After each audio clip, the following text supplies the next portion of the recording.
Okay, so in this example, we want to expand a plus b to the 7th. So I highly doubt that you want to actually multiply that out 7 times. So we're going to use the binomial theorem.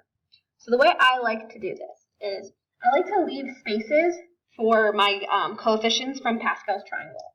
So I'm going to leave a space for the first spot. Now, the a is my first spot, is the first variable that I'm using. So that's going to start at the highest exponent and decrease. So that's going to be, I'm going to put this in parentheses, a to the 7th, and then b is going to start out at 0. And then plus, and I'm going to leave a space. Now a is going down, so a is going to be to the 6th, and b is going to be to the 1st. I leave a space. A is now going to be to the 5th, and b is going to be to the 2nd. Leave a space. A to the 4th, b to the 3rd. Just going to jump down. Leave a space. And you're always adding between them as well. If there's a negative at some point, that'll come in later. We're just always going to put plus for now. So a is keep going down, so a is going to be to the 3rd, and then b is going to be to the 4th, since it's increasing, plus, leave a space, a to the 2nd, b to the 5th, plus a to the 1st, b to the 6th, and then a to the 0, b to the 7th. So the a's started at 7, and they went all the way down to 0. So 7, 6, 5, 4, 3, 2, 1, 0. The b's are going to start at 0 and go up to 7. 0, 1, 2, 3, 4, 5, 6, 7. So now we need to figure out which row of Pascal's triangle we need to use. So whatever our exponent is, that's the row we're going to use. So if we look at what we drew in the previous video, row 7, we're going to use 1, 7, 21, 35, 35, 21, 7, and 1. So in all of the spaces, I'm going to put those in. So I'm going to use a 1, go back on, 7, 21, and then 35, 35, 21, 7, and 1. So now, to get our final answer, we're just going to put everything together. So 1 times a to the 7th times b to the 0. Well, b to the 0 is going to just be 1. That's going to cancel out. So I'm just going to have a to the 7th.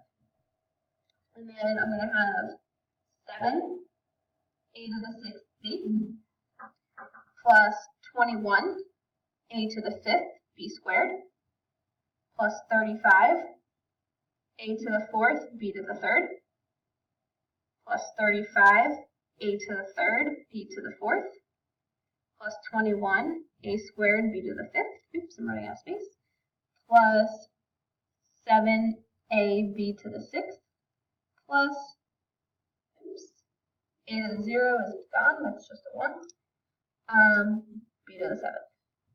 Okay, so this is my expanded form. So I didn't even have to do that much math. It wasn't any foiling. I just used binomial theorem and Pascal's triangle in order to get my expanded answer. Okay, so let's look at another one. Okay, so ones that have numbers in them are a little bit more complicated, but they work exactly the same way. So we're going to set this up the same way as before. So I'm going to leave a space, and I'm going to do x to the 4th first, and then the number I'm using is -3, so since it's a -3 here, it's going to be -3 to the 0. Plus, leave a space, I'm going to have x to the 3rd now, and I'm going to have -3 to the 1st. Plus x squared, -3 squared.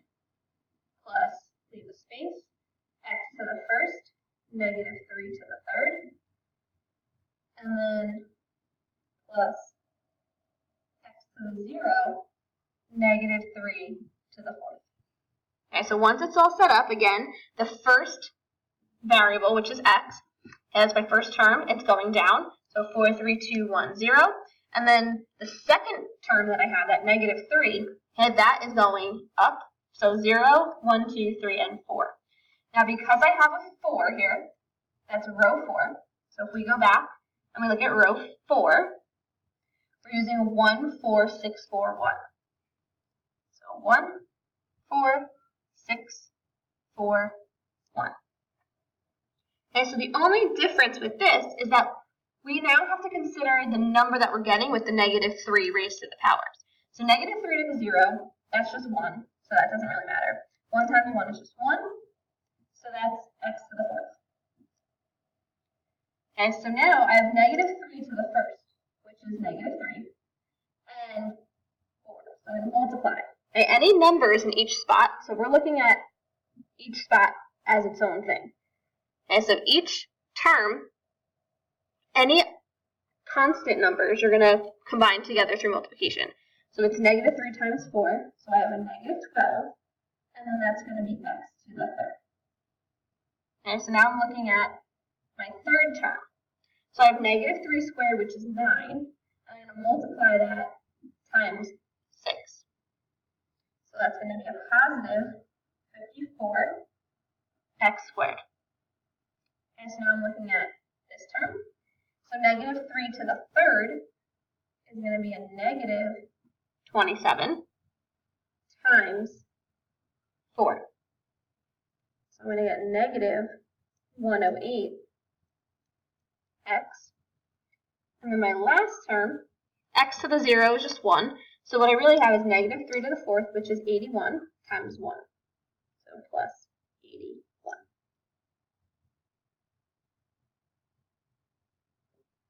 Okay, so take each term by itself, figure out what each term is going to be constant-wise and then variable-wise, and then just put it all together. Okay, so now this one, again, seems trickier because we have an exponent within the parentheses. So same thing, we're going to set it up. We're going to blank, and it's going to be x squared to the 3rd, negative 5 to the 0, plus blank, x squared to the 2nd, negative 5 to the 1st, plus blank, x squared to the 1st, negative 5 to the 2nd, plus blank, x squared to the 0, negative 5, oops, not the 4th, the 3rd. Okay, so again, set up exactly the same. And we're using the 3rd row. So if we go back to our Pascal's triangle, row 3, I need 1, 3, 3, 1. So I'm going to plug in 1, 3, 3, and 1. And again, I'm just going to look at each piece. So I'm going to look at the first piece. So negative 5 to the 0 is just a 1. Times the 1, so that's 1. And then x squared to the 3rd. If I have a power raised to a power, I'm multiplying. So that's really going to give me x to the 6th. So my first spot is x to the 6th. Okay, my second term, negative 5 to the 1st power is negative 5, okay, times 3. And then x squared squared is going to be x to the 4th. So I'm going to multiply 3 times negative 5, so I get negative 15. And then I have x to the 4th.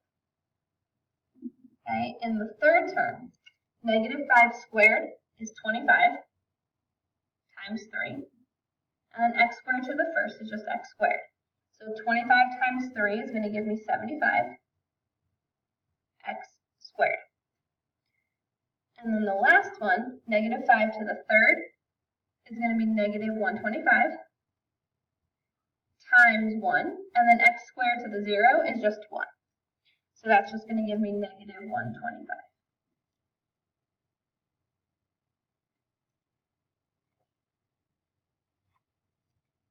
Okay.